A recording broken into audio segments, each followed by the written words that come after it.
7 people now officially sworn in as jurors to hear the people of the state of New York versus Donald J. Trump. A cross-section of Manhattan residents openly revealing their views of the likely GOP nominee as Mr. Trump sat in court listening to lawyers spar over who could be fair and impartial. Everything is screwed up in New York, and the whole world is watching. Roughly 24 prospective jurors eventually whittled down to the foreman, a 28-year-old in sales, originally from Ireland, 2 attorneys, an oncology nurse, an IT consultant, a teacher, and a software engineer. Those jurors getting only a short preview of the charges Mr. Trump has pled not guilty to for falsifying business records in an effort, prosecutors say, to bury evidence of a payout to an adult film actress on the eve of the 2016 election, something Mr. Trump has repeatedly denied. The final panel of 12 jurors and 6 alternates will stay anonymous, but some prospective jurors were confronted Tuesday with old social media posts uncovered by the defense team. One man who wrote, quote, "lock him up" on Facebook, removed by the judge for cause.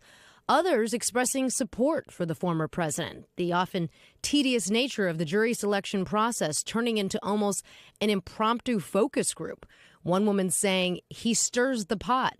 One man revealing he was a big fan of The Apprentice in middle school. A former corrections officer saying he kind of enjoys the way Mr. Trump walks into a room. One of the excused jurors finding the process surreal. You get the sense that it's like, oh, this is just another guy. And also he sees me talking about him, which is bizarre. But day 2 of trial was also marked by a flash of anger from the judge.